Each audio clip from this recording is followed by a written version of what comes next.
पृथ्वी पूरे सौरमंडल का एकमात्र ऐसा ग्रह है जहां जीवन है और हम यानी मानव जाति का अस्तित्व है। पिछले लाखों सालों से हम मानव इसी ग्रह पर रहकर अंतरिक्ष में जाने के सपने देखते आ रहे हैं। आज हम इतने विकसित हो चुके हैं कि हम पृथ्वी के अलावा भी दूसरे ग्रहों पर जाने की योजना बनाते रहते हैं।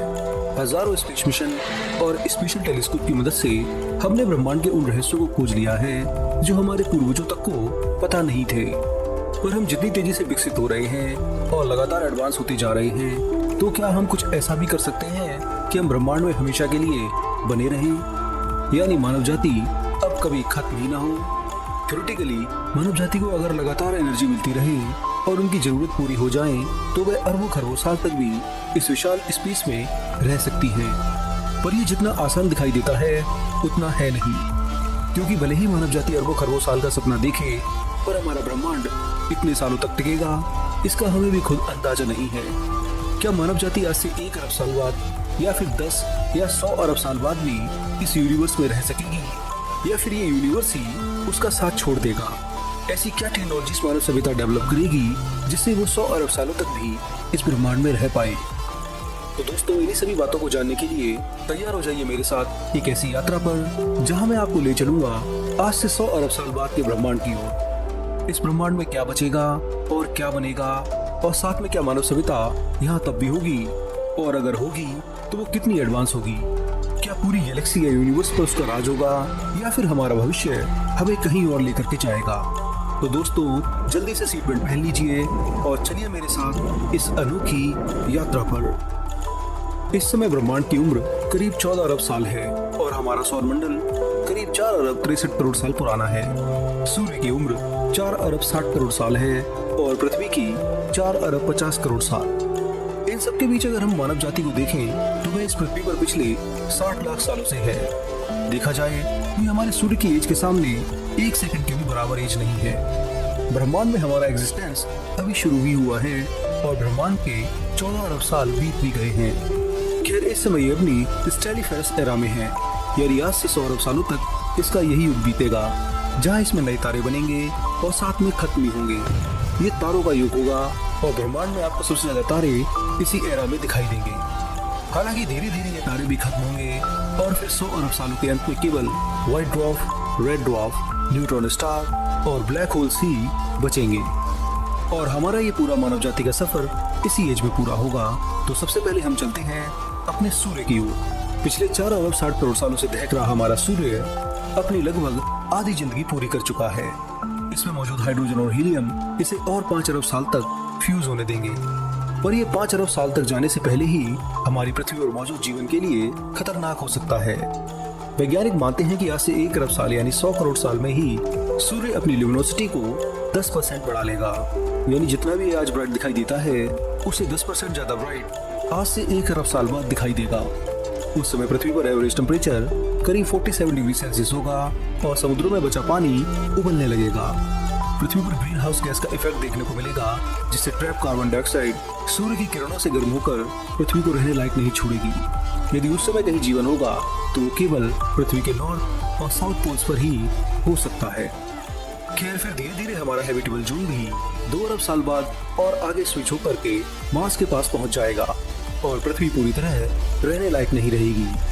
करीब 1 अरब से लेकर 5 अरब सालों तक इस सोलर क्राइसिस में अगर हमने कुछ नहीं किया तो फिर अंत में सूर्य ही रेड जायंट स्टार बनकर पृथ्वी को अपने में समा के खत्म कर सकता है। तो हमें इस फेज 1 यानी सोलर क्राइसिस से बचने के लिए कुछ तो करना ही पड़ेगा, क्योंकि ह्यूमैनिटी का सवाल है।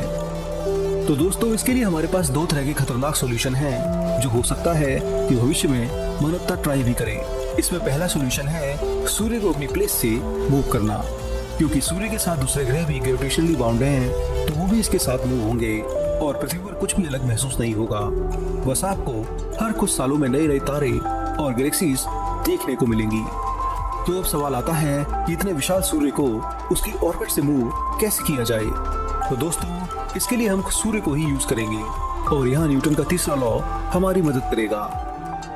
तो सूर्य हर सेकंड करीब 38,000 खरब वाट्स प्रोड्यूस करता है। इसमें इतने फोटोन रिलीज होते हैं जिसकी कोई गिनती नहीं है। और हर फोटोन भले ही उसमें कोई मास ना हो, फिर भी वह मोमेंटम रखता है। यानी हर फोटोन जो सूर्य से निकलता है वो सूर्य को पीछे धकेलता है। ये ठीक ऐसे ही है जैसे आप स्पेस में एक टॉर्च जलाएं तो उससे रिलीज होने वाले फोटोन आपको पीछे की ओर किक करेंगे और आप पीछे जाते रहेंगे। तो हमें सूर्य को इसी तरह से पीछे करना है। इसके लिए सबसे अच्छा कॉन्सेप्ट रशियन साइंटिस्ट लियोनिड स्टेरोव ने दिया था। उन्होंने इसका नाम स्काडोव थ्रस्टर रखा, जिसमें एक बेहद विशाल मिरर जो कि आकार में सूर्य से भी कई गुना विशाल हो, यानी लाखों करोड़ों किलोमीटर में फैला हो, और उसकी शेप स्फेरिकल आर्क हो, यानी कॉनकेव मिरर जैसी, और ये इतना पतला हो कि इसे 250 बार एक के ऊपर एक रखा जाए तब इसकी मोटाई आपके बाल के बराबर बने, यानी आपके बाल से भी 250 गुना पतला हो। अगर ऐसा नहीं हुआ तो ग्रेविटी जीत जाएगी और हमारा ये विशाल मिरर सूर्य में ही समा जाएगा, और नहीं तो इतनी एनर्जी रेडिएट करेगा कि सूर्य ही खत्म हो सकता है। तो इसीलिए हमें इसकी थिकनेस इतनी कम चाहिए। फिर सबसे खास बात है इसकी प्लेसमेंट।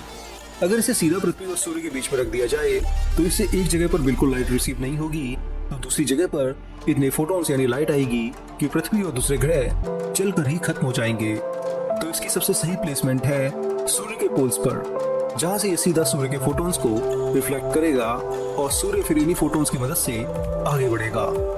हालांकि इतने विशाल और भारी सूर्य को मूव करना बहुत मुश्किल है, इसलिए लगातार 1 करोड़ सालों तक ऐसा करने पर यह केवल 20 मीटर पर सेकंड की स्पीड से मूव हो पाएगा। पर अगर लगातार थ्रस्ट बनता रहा तो 1 अरब सालों में ही सूर्य गैलेक्सी के दूसरे कोने पर होगा और कम से कम 30,000 लाइट ईयर दूर तक की यात्रा कर लेगा। इस मिरर की वजह से जब सूर्य रेड जाइंट फेज में भी जाएगा तो भी पृथ्वी बच जाएगी। लगातार थ्रस्ट से सूर्य पीछे जाता रहेगा और जैसे ही अपने लास्ट फेज में एक्सपेंड करेगा तो इसकी ल्यूमिनोसिटी और हीट दोनों बढ़ेंगी। तो उस समय हम पृथ्वी की ऑर्बिट भी इस थ्रस्टर की मदद से बदलते रहेंगे। बस ये एकदम फाइन ट्यून होना चाहिए।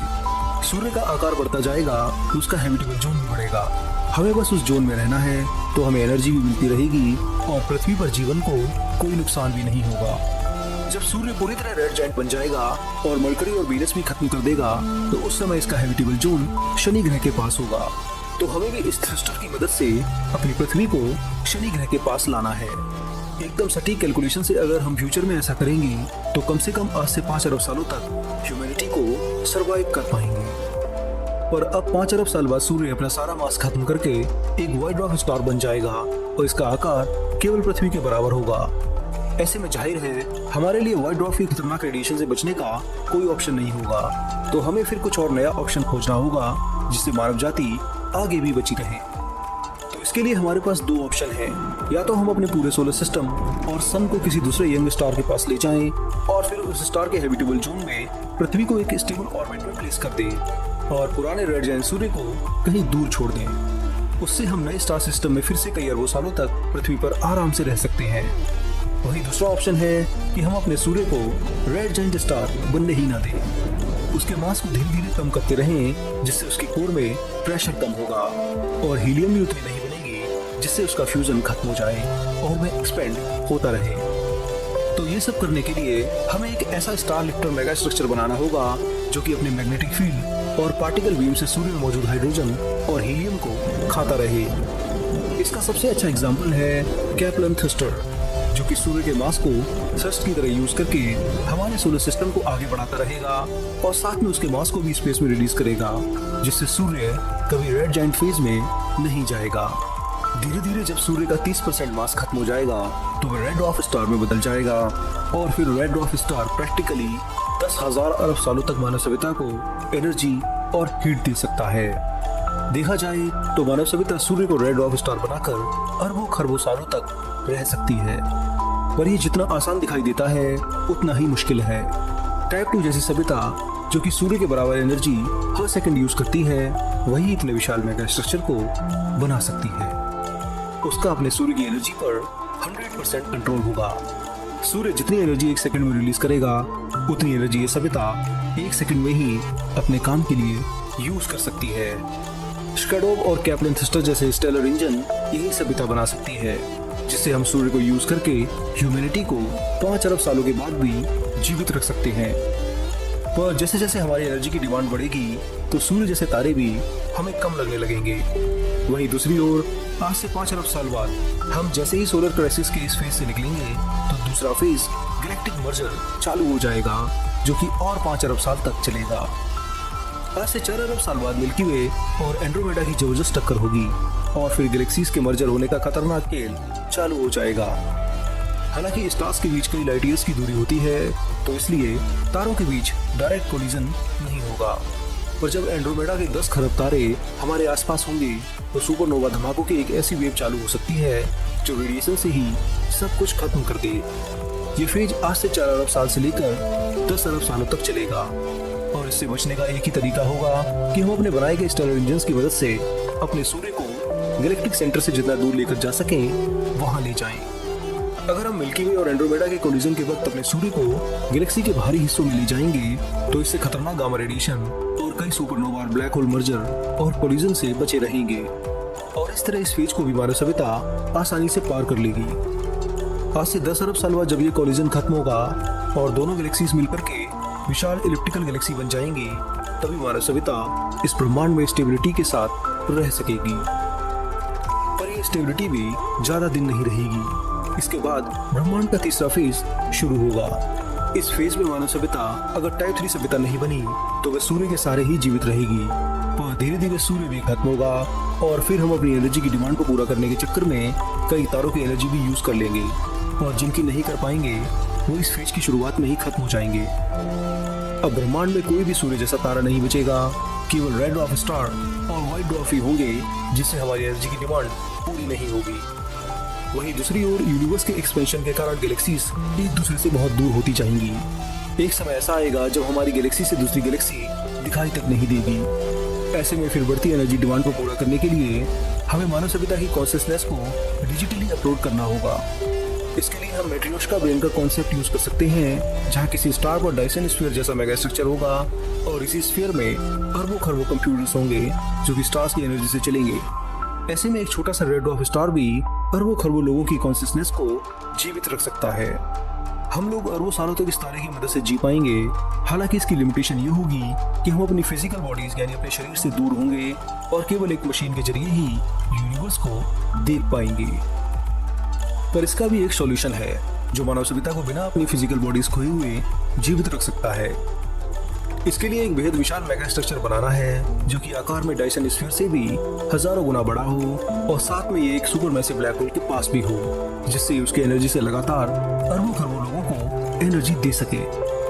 मैं बात कर रहा हूँ विर्च प्लैनेट की, जिसे फिजिसिस्ट पॉल विर्च ने प्रपोज किया था। ये प्लैनेट थ्योरेटिकल मैक्सिमम है, यानी हम करंट फिजिक्स और थ्योरी को यूज करके इससे ज्यादा विशाल प्लैनेट नहीं बना सकते हैं। ये देखने में एक स्फेरिकल प्लैनेट जैसा ही होगा, बस इसे गैलेक्सी के सेंटर में विशाल सुपरमैसिव ब्लैक होल को घेर कर बनाया जाएगा। ठीक वैसे ही जैसे टाइप 2 सभ्यता सूर्य को घेर कर डायसन स्फीयर बनाती है, तो मानव सभ्यता भी अरबों साल बाद शायद ब्लैक होल के आसपास ऐसा ही गैलेक्टिक स्केल का स्ट्रक्चर बना सकती है जिसकी ग्रेविटी अर्थ जैसी ही हो और इसमें इतने लोग आ सकें जिनकी हम कल्पना भी न कर पाए। अगर सब कुछ सही रहा और ग्रेविटी भी फाइन ट्यून पृथ्वी जैसी रही तो विर्च प्लैनेट अपने अंदर करीब 10 to the power 30 लोगों को समा सकता है, यानी एक के पीछे 30 जीरो लगा दो इतने लोग। ये आज की हमारी करंट पॉपुलेशन से भी 100 अरब गुना ज्यादा है। अगर मानव सभ्यता इस विर्च प्लैनेट को भविष्य में बना पाई तो वह 100 अरब साल बाद भी आराम से जीवित रह सकेगी। उसकी हर एनर्जी की डिमांड को ये प्लैनेट ब्लैक होल की मदद से पूरा करता रहेगा। पर इसे बनाना ही अपने आप में एक चैलेंज है। टाइप 2 सभ्यता इस प्लैनेट को नहीं बना सकती है। केवल टाइप 3 सभ्यता जो कि एक गैलेक्सी को कंट्रोल कर सकती है वही इस प्लैनेट को बनाकर जीवित रह सकती है। ऐसे ही कई प्रोटोटाइप कई गैलेक्सीज में बनाकर ब्रह्मांड के लास्ट ब्लैक होल तक मानव सभ्यता टेक सकती है, जो कि अपने आप में सबसे हैरान करने वाली बात है। तो अब दोस्तों, विर्च प्लैनेट कैसे काम करता है और इसे बनाने में कितना रिसोर्स और एनर्जी चाहिए, इसके बारे में मैं इस वीडियो के अगले पार्ट में बताऊंगा। फिलहाल दोस्तों, इस वीडियो में इतना ही। यहाँ हमने मानव सभ्यता के अगले 100 अरब साल की बात की है कि वे कैसे कैसे कॉन्सेप्ट की मदद से भविष्य में ब्रह्मांड में टिक सकती है। यहाँ हमने 3 फेज में इस जर्नी को कवर किया है। पहले सोलर क्राइसिस की प्रॉब्लम सॉल्व की, फिर मिल्की वे और एंड्रोमेडा की टक्कर से हम बचे, और फिर जब स्टार्स खत्म हुए तो हम ब्लैक होल के जरिए अपनी एग्जिस्टेंस को बचा पाए। मुझे उम्मीद है कि आपको ये वीडियो काफी अच्छा लगा होगा। अब कौन सा पार्ट आपको सबसे ज्यादा अच्छा लगा तो जमकर कमेंट कीजिए और साथ में इस वीडियो को लाइक और शेयर भी कीजिए। इसी के साथ साथ सही में चैनल को भी सब्सक्राइब कीजिए और मुझे दीजिए आज्ञा। अब मैं आप लोगों से मिलूंगा अगले हफ्ते एक और मजेदार वीडियो के साथ। तब तक के लिए नमस्कार, जय हिंद, आपका दोस्त शिवम।